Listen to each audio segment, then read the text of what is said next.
बिस्मिल्लाहिर्रहमानिर्रहीम। Hello guys, I hope you are fine. आज जो हमारा टॉपिक है जी, it's very very important topic with respect to exams. Paper point of view से देखें, पर्टिकुलरली सीएसएस के हवाले से देखें या कोई भी कंपेटिटिव एग्जाम आप देखें तो एस्ट्रोनॉमी से रेलिवेंट जब क्वेश्चंस आते हैं तो उसमें एक क्वेश्चन जो बार बार पेपर्स में आया हुआ है वो सोलर इक्लिप्स और लूनर इक्लिप्स है, और उनमें जो डिफरेंसेस हैं उनके ऊपर क्वेश्चन आया हुआ है। तो आज इंशाल्लाह हम जो है इक्लिप्स और उसकी जो दोनों टाइप्स हैं सोलर और लूनर, इनकी थोड़ी सी डिटेल से जो है वो डिस्कशन करेंगे और इसको हम कवर करेंगे। तो मैं स्टार्ट कर रहा हूँ इक्लिप्स के हवाले से। देखिए, ये जो वर्ड इक्लिप्स है ये इंडिकेट करता है ऑब्स्ट्रक्शन ऑफ लाइट को। ये आपने याद रखना है, ये इंडिकेट करेगा ऑब्स्ट्रक्शन ऑफ लाइट।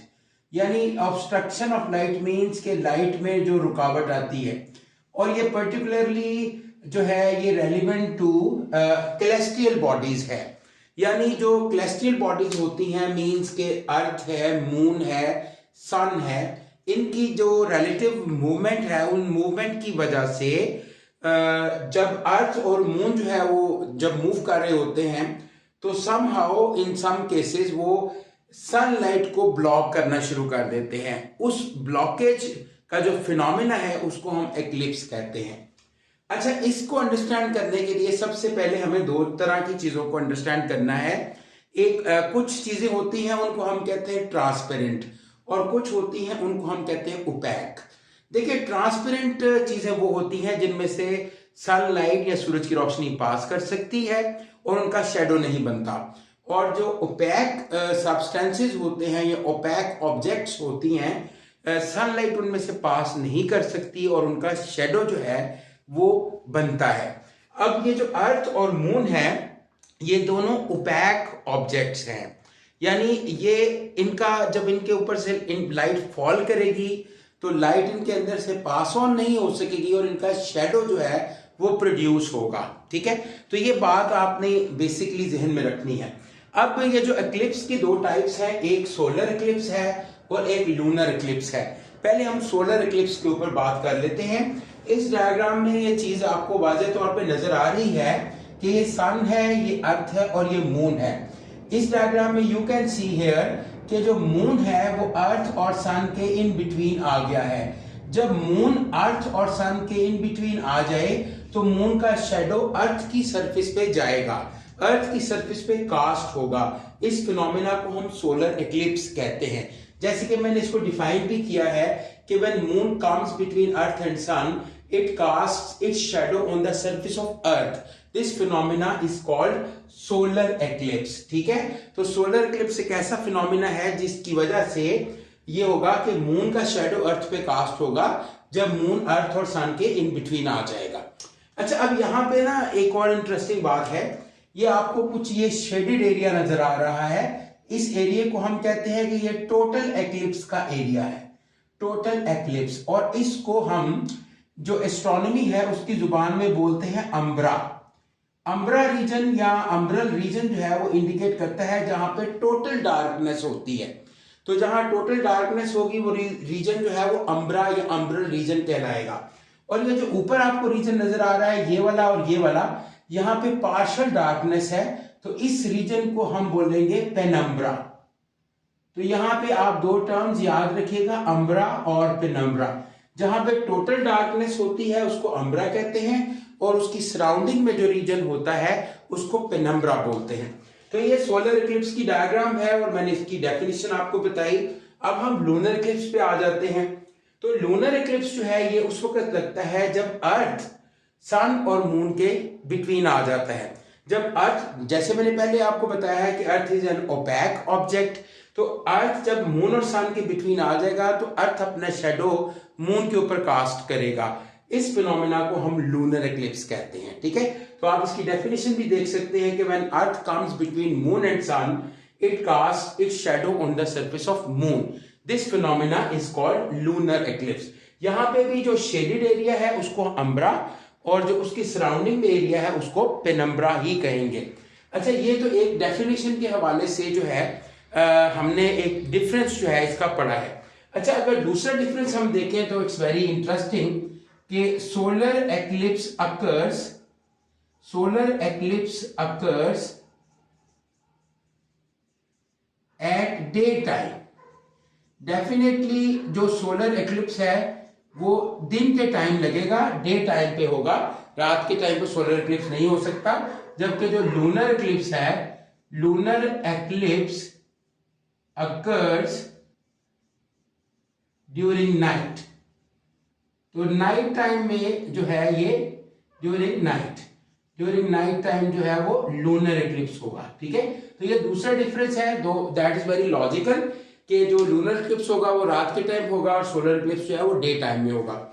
अच्छा, एक और इसका डिफरेंस ये है कि solar eclipse occurs once during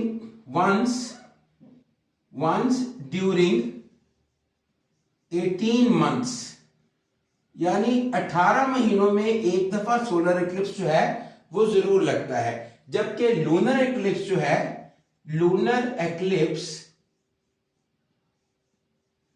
occurs twice in a year, यानी एक साल में ये 2 दफा लगता है। तो ये चीज आप याद रखिएगा कि सोलर एक्लिप्स जो है 18 मंथ्स में वंस जो है वो हम एक्सपीरियंस कर सकते हैं, जबकि लूनर एक्लिप्स जो होगा वो साल में 2 दफा हम एक्सपीरियंस कर सकते हैं।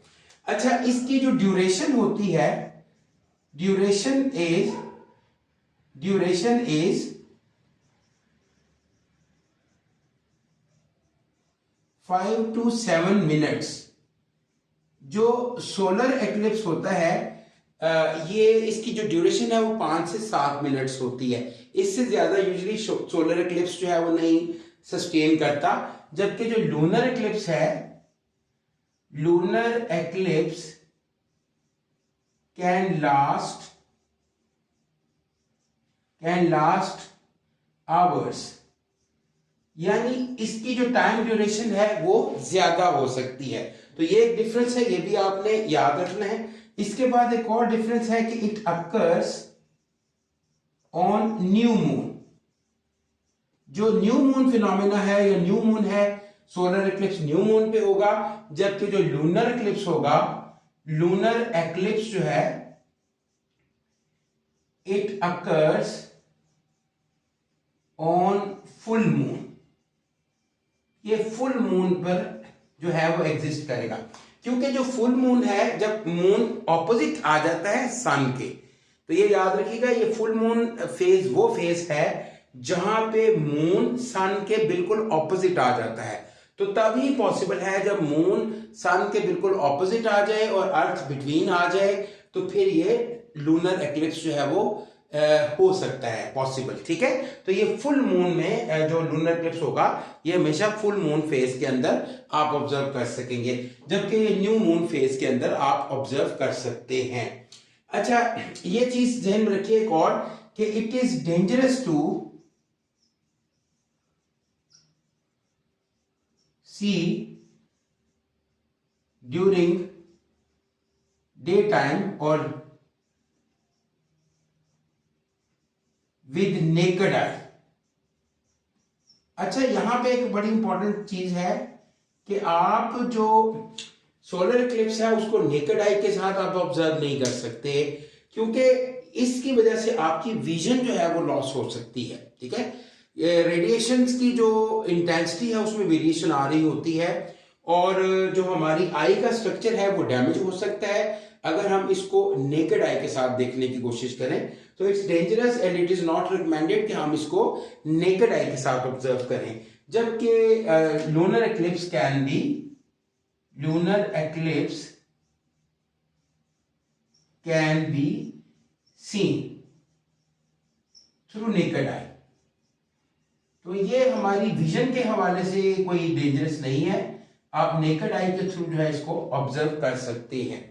ठीक है, तो ये इसके कुछ डिफरेंसेस हैं जो मैंने आपके साथ शेयर किए हैं, और ये मैंने जैसे पहले भी आपको बताया है कि ये एक इम्पॉर्टेंट टॉपिक है जो कि पेपर में बार बार रिपीट होता है। तो इस टॉपिक को आप अच्छे से प्रिपेयर करें, और अगर आपको कोई क्वेश्चन हो आप जब ये वीडियो देखें, ठीक है, इसको आप शेयर भी करें, सब्सक्राइब भी करें मेरे चैनल को, ताकि मैं मज़ीद अच्छी से अच्छी वीडियोस जो है आपके लिए बना सकूं और आपको किसी भी जगह पे जाने की ज़रूरत ना हो, आप बड़े अच्छे तरीके से घर बैठ के एग्ज़ाम की प्रिपरेशन कर सकें। और अगर कोई क्वेश्चन हो, कोई आपको लकूना लगता हो या कोई ऐसी चीज़ फील होती हो कि हमें ये चीज़ को इम्प्रूव करना चाहिए, तो आप मुझे सजेस्ट भी करें। Thank you very much. मैं आपके फीडबैक का इंतज़ार करूँगा। अल्लाह हाफिज़।